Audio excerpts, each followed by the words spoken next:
Ramsuratkumar, Yogi Ramsuratkumar, Yogi Ramsuratkumar, Jaya Guru Raya.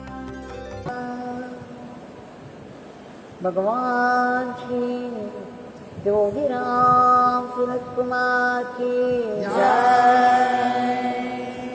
Sarvam Yogi Ramsuratkumar Ashram.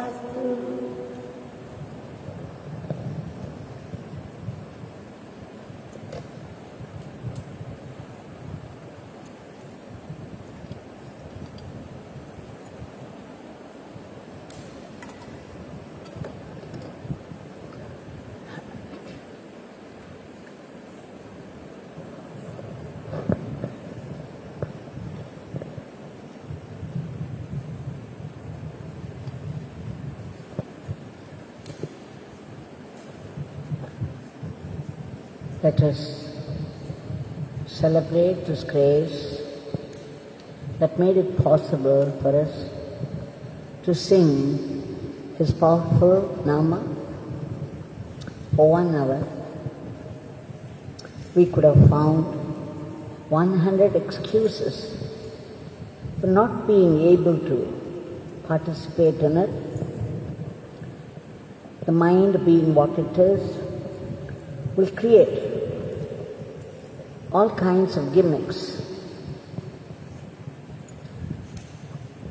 and convince why we should not do a certain thing. Now,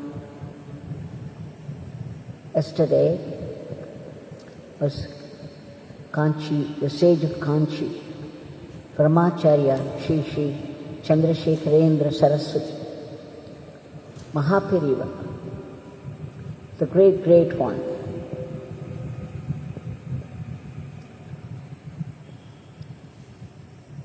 Was born on that auspicious day, so it was the Jayanti day.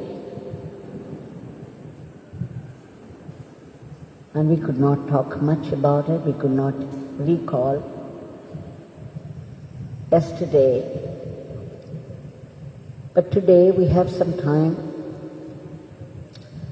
Let's see how there was a camaraderie between Kanchi Paramacharya and Yogi Ramsuratkumar. Paramacharya was head of a mutt, a very well-known, renowned mutt of great lineage. And he had to study Vedas, he had to promote the Vedas and Vedic Pandit, which he did very beautifully, to the adoration of many great people. Yogi Ramsuratkumar Bhagwan was one of them. It was all admiration, it was all adoration for what Shri Paramacharya did to the Vedas. Yogi Ramsuratkumar Bhagwan often said, the Indian soil is rooted in Vedas. The culture of India is Vedic culture and is based upon dharma, of what one should do, what one should not do, and what the purpose of life is, and how to lead a very worldly life with the underlying current of the divine remembrance. How we could connect everything about our life with God and enjoy the fruits of our dharmic activities. Now, yesterday we saw 1 or 2 incidents. Today We shall recall one or two. I remember in Sudama, Sri Chandramauli, he had come, and when he came to Bhagwan in Sanadi Street, I remembered studying somewhere, reading somewhere, how Paramacharya praised Bhagwan in one sentence.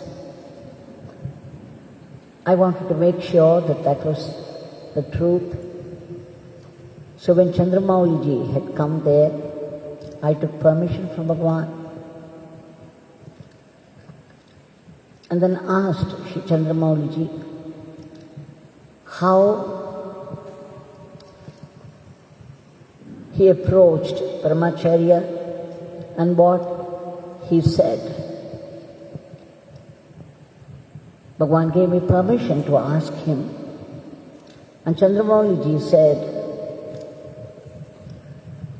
when I wanted to come to Tiruvannamalai for darshan of Yogi ji, I mentioned his name to Paramacharya, and Paramacharya said, raising his hand and pointing to the sky, "Oh, they are all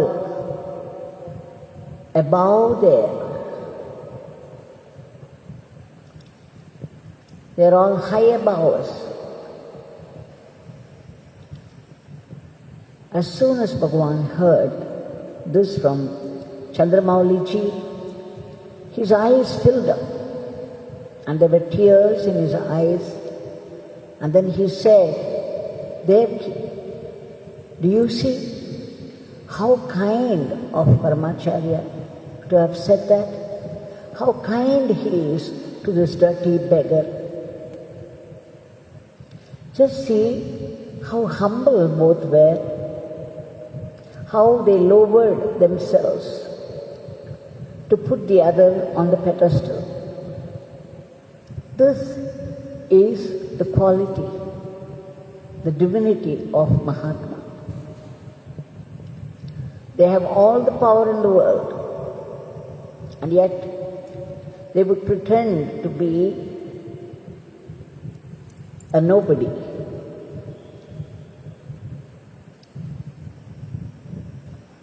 Bhagwan said, he reminisced that once Paramacharya had come to a village near Tiruvannamalai. There was an advocate there by name Srinivasan. Shri Paramacharya was going to visit him, stay there. After he entered this village, he went to the tank to have a bath. So when he was having bath, many people had gathered there and were waiting. And Yogi Ramsuratkumar Bhagwan also joined them as one among the crowd, excitedly waiting. And then after he came out, everybody prostrated before this elderly Shankaracharya, and Bhagwan also joined them when his turn came. He fell at the feet of Paramacharya. This was described to me by Bhagwan himself, every word. Bhagwan said, this beggar fell at the feet of Paramacharya and went to sleep. This beggar wouldn't get up. And then Paramacharya said, And that is when this beggar woke up. And then he burst into that thunderous laughter, cascading laughter, inimitable laughter of his. I understood what he meant by sleep. The minute he touched the feet of Paramacharya, he had a spell of samadhi. And it was Paramacharya's that brought him back to this world.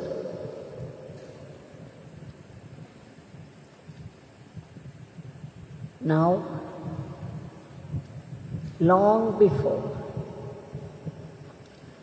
this Maithreem Bhajatha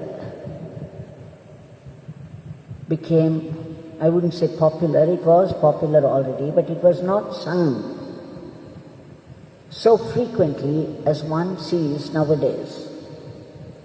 For the past few years, it has very much come to the fore and being sung everywhere.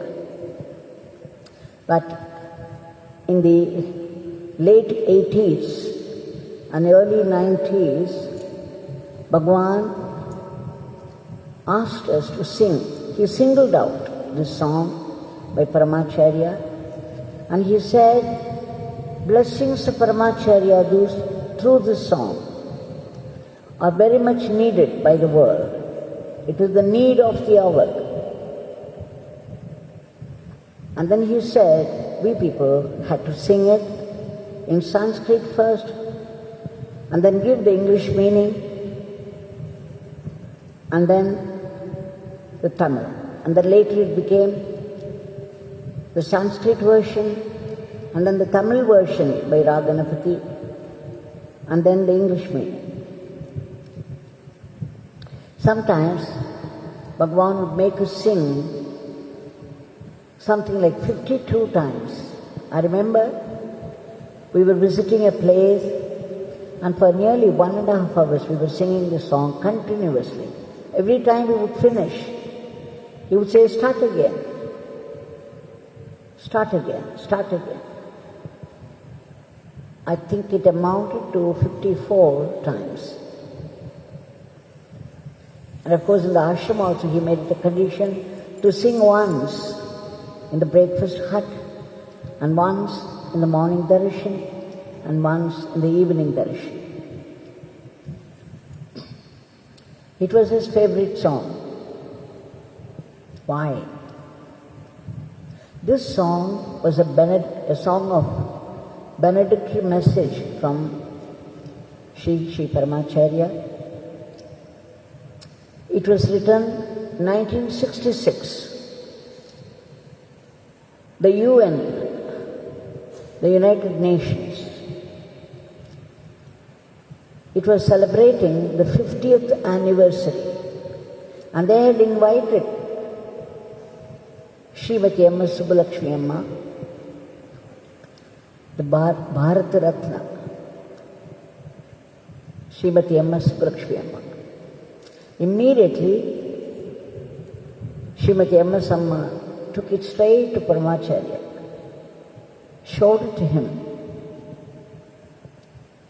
and fell at his feet. And then Paramacharya wrote this song, Maithreem Bhajatha, and gave it to her. You sing this song there. Now, Vasanta Desai made it a Ragamalika. He designed it in 3 ragas, and Amma Subbulakshmi Amma was getting it ready for the momentous occasion. And you know what happened that day? When she was going, the day of the song, the World Event Day, she had a very bad throat.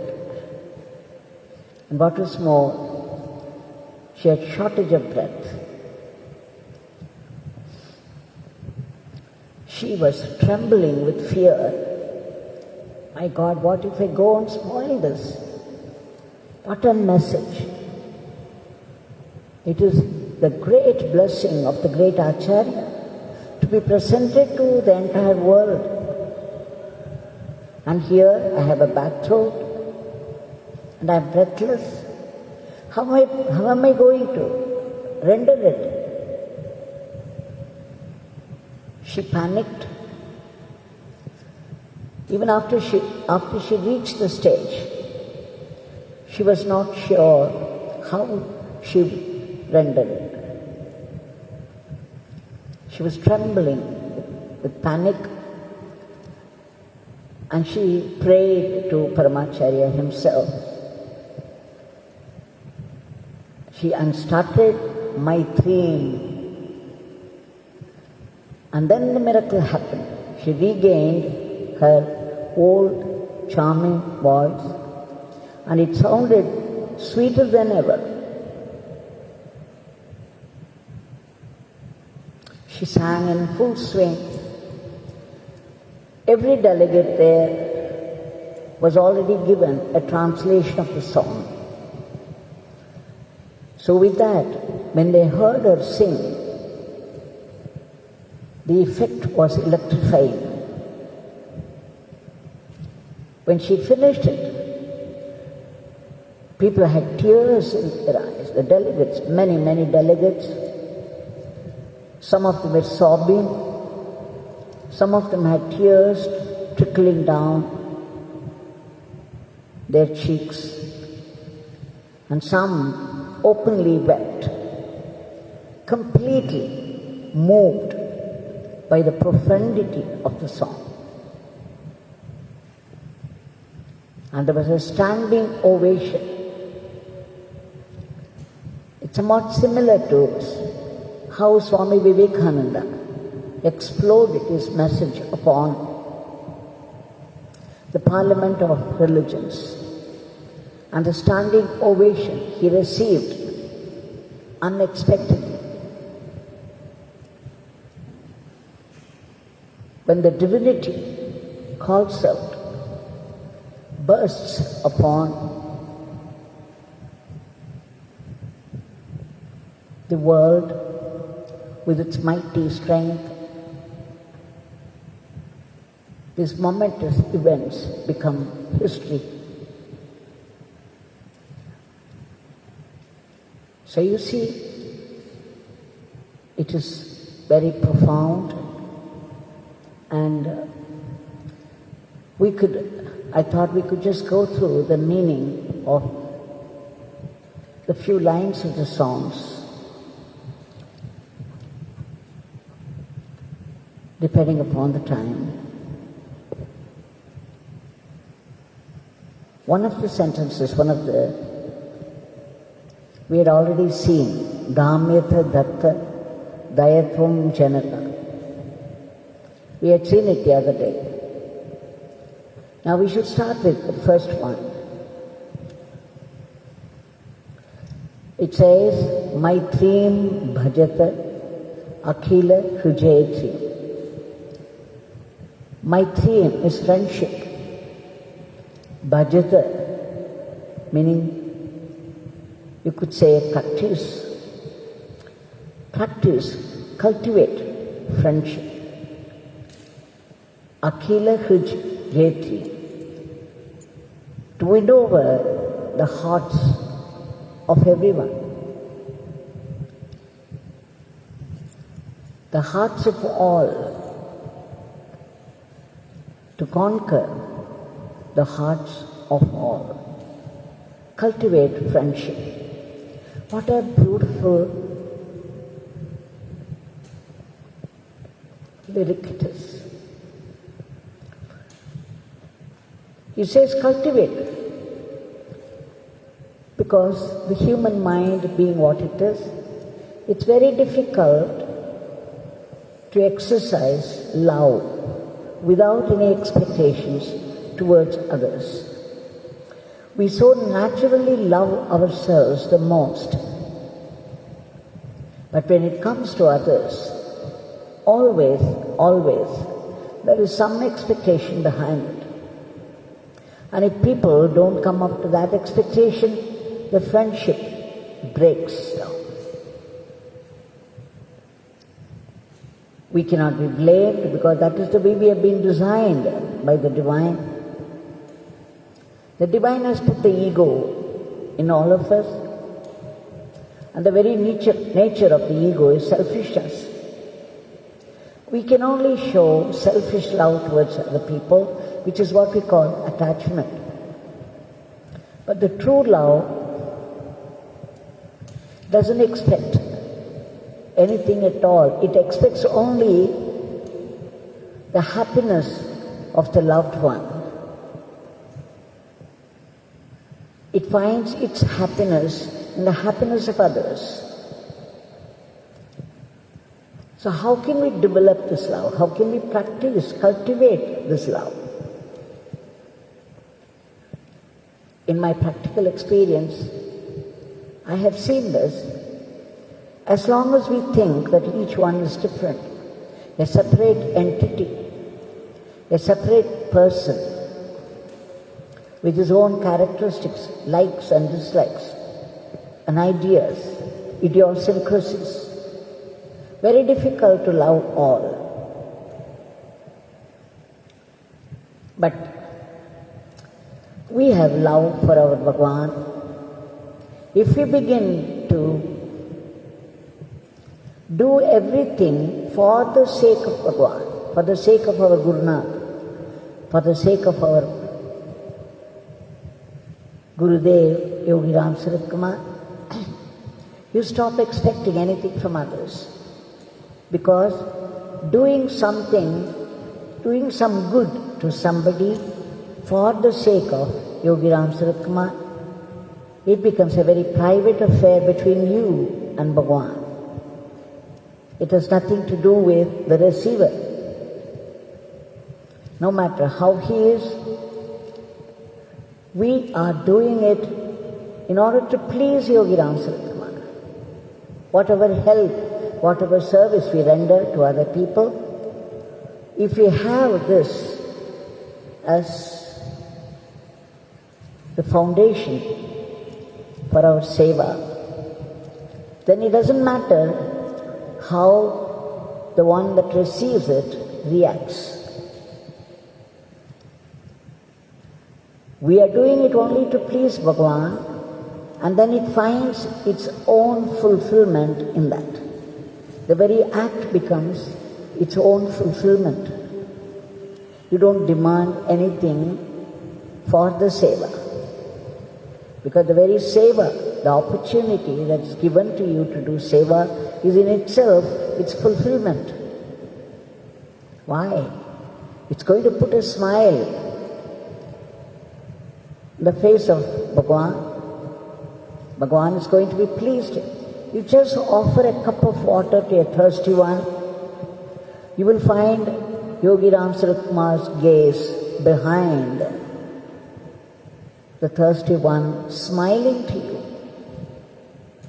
You will see his happy, hidden happy smile behind the act. Every little thing, every big thing that you do by seva to other people, if you practice, if you cultivate this bhava that I am doing it for God, I am doing it for Bhagwan, Yogi Ramsuratkumar. So what does it matter how the other person takes it? It's going to put a smile on my Bhagwan's face. What more do I need? And when we do it in such faith and love, it will reflect itself, it will communicate itself to the other one, and then there is friendship, true friendship, friendship without any expectations, not based upon selfishness. But this love has to be cultivated consciously.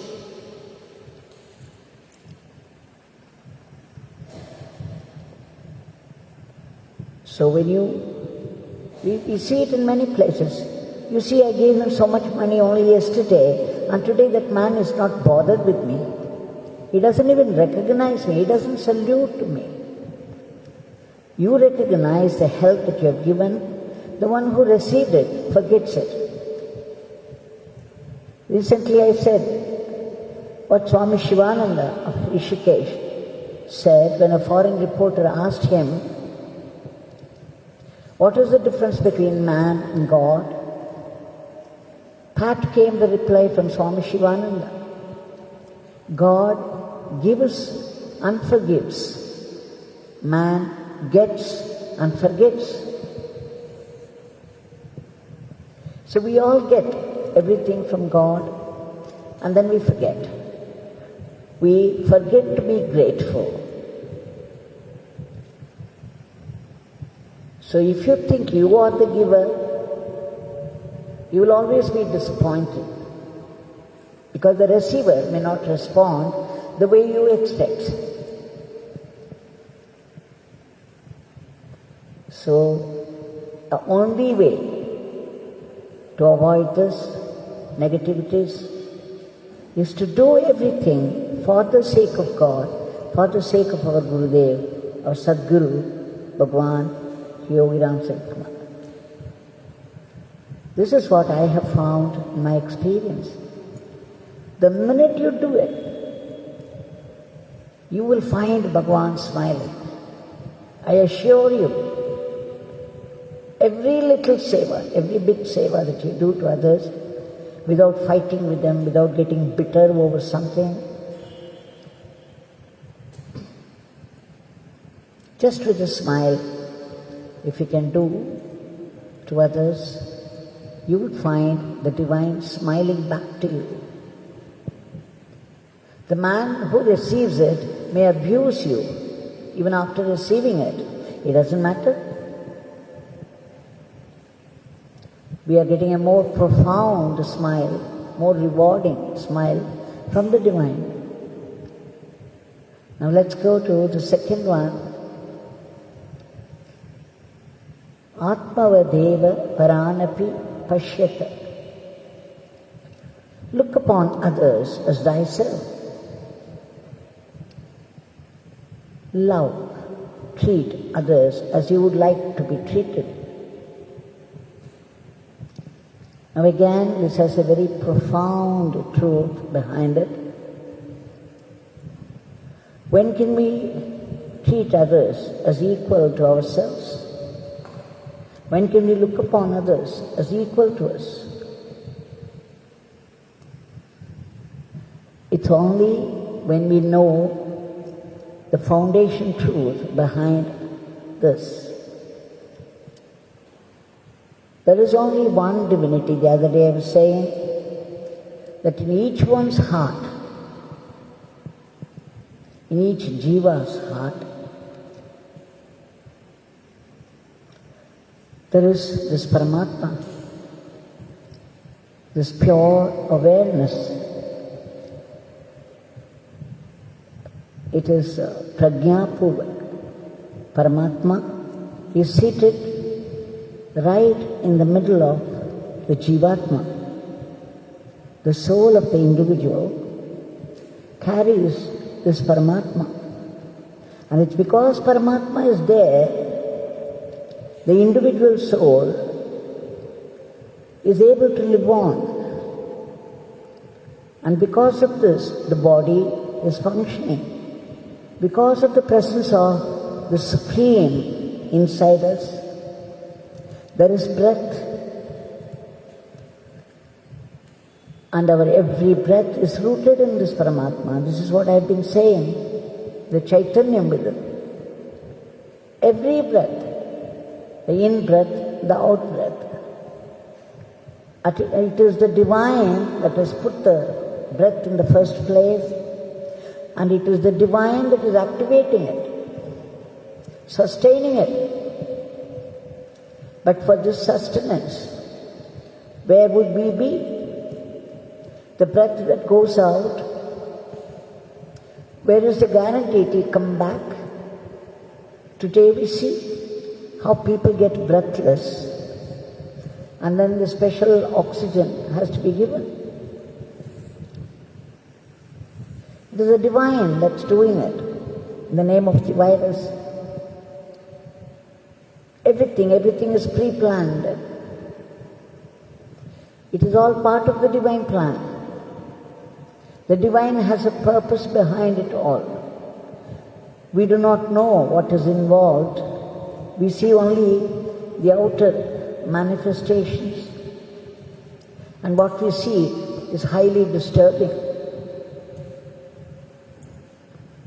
But the truth is, behind all this, the divine, the supreme divine is inside, and the same supreme divine is inside every variety of living being, be it an ant, be it a worm, be it a tree or plant, be it a stone, be it an animal, be it a man, or a demon, or a ghost, or a devata, or the rishis. Everything in the whole cosmos is pervaded by this divine, the divine consciousness. The stone has consciousness. The trees have consciousness, the plants have consciousness. The earth is conscious. Everything in this whole cosmos is conscious. And it is the Supreme that has become the entire creation. And therefore, the same Atman, the Supreme is the same in all creatures. And that is why the big I, the I of Ishvara, Ishvara is seated in the hearts of all beings, all creatures of the universe. And it is the same Ishvara, and the same Ishvara is capital I. Now this Ishvara has put a little Maya inside us. We call it ego, we call it small I, the ego self.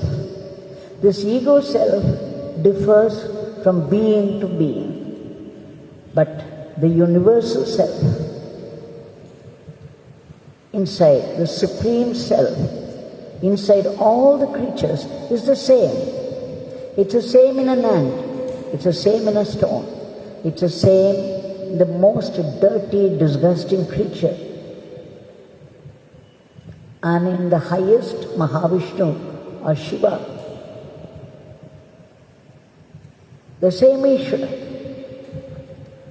And therefore, if you can remember this, that the Supreme that is activating my body, that is activating my breath, that is activating my brain, is that Supreme that is activating every other being also. So no one is any the less. Look upon others as thyself. When I help somebody, I am helping myself. When I find somebody happy, it is my happiness. When I find somebody suffering, it is my own suffering. Why? When I identify myself with the big I, the universal self, the Ishvara within me, as the basis of my very life, as the basis of the other lives, all are equal. And therefore, look upon others as thyself. Meaning, when somebody is suffering, put yourself in that situation and see how you would suffer. And then feel for the suffering and rush to help as much as you can. When someone gets an award, a reward for their accomplishment, put yourself in that, how happy you would feel. So celebrate their happiness as well. So this is how we identify ourselves with every other being and feel intensely their feelings, their miseries and joys, and react accordingly,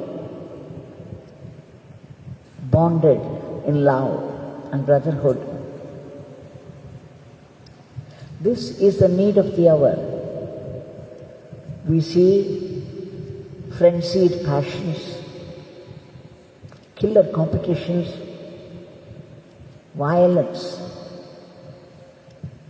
The world culture, we are talking about this coronavirus, how it is taking lives, how lives and livelihoods are getting affected.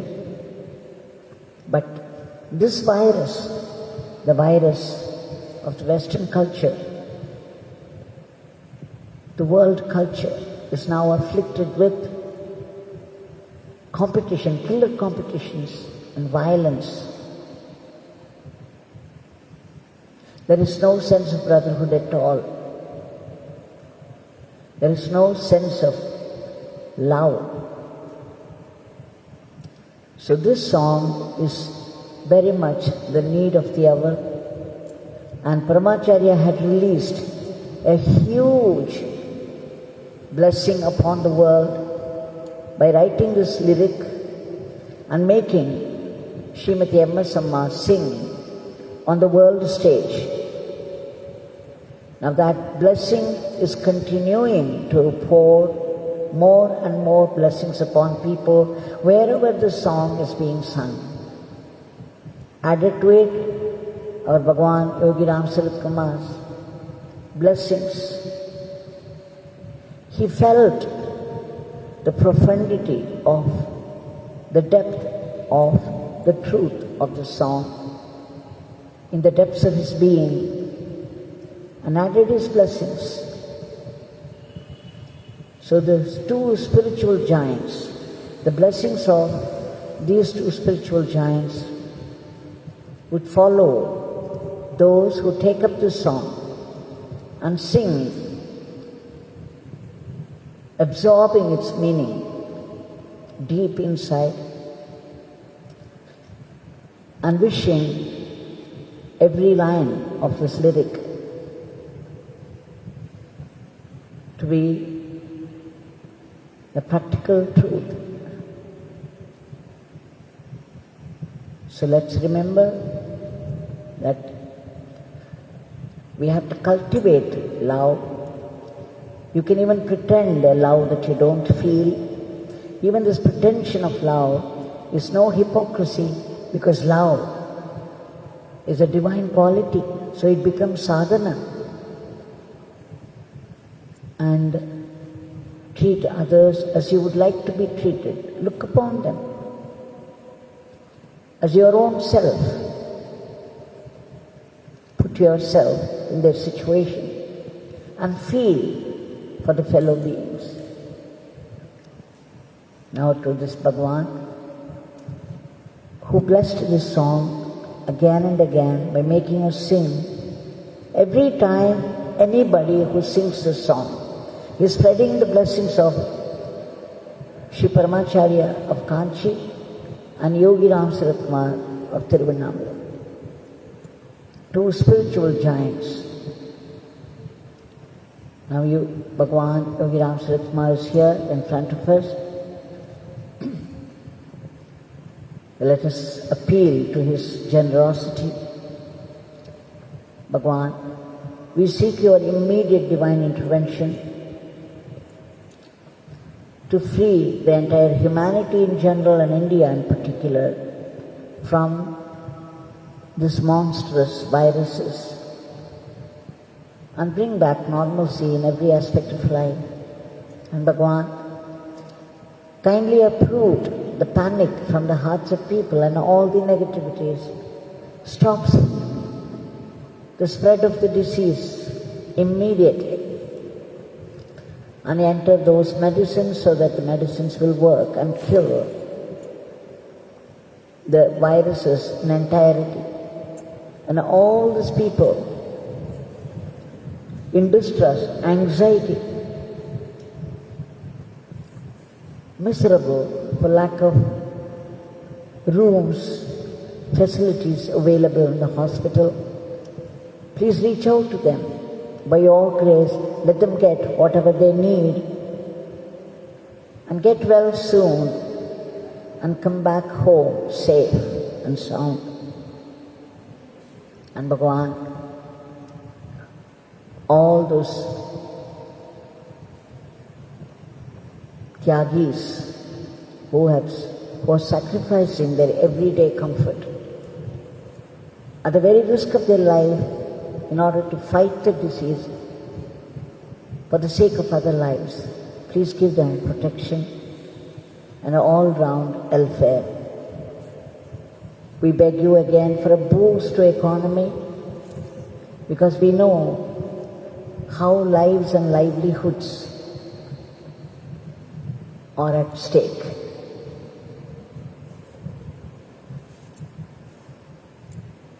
Bhagwan, above all,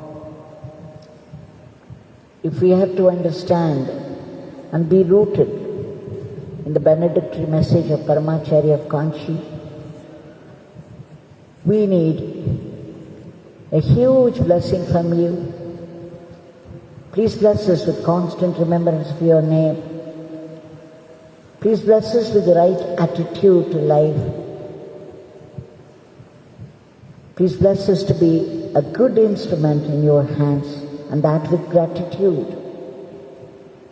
And above all, give us that purification, that purity of heart, from which we could see only your presence and blessings in all incidents of life. Jai Yogi Ramsuratkumar.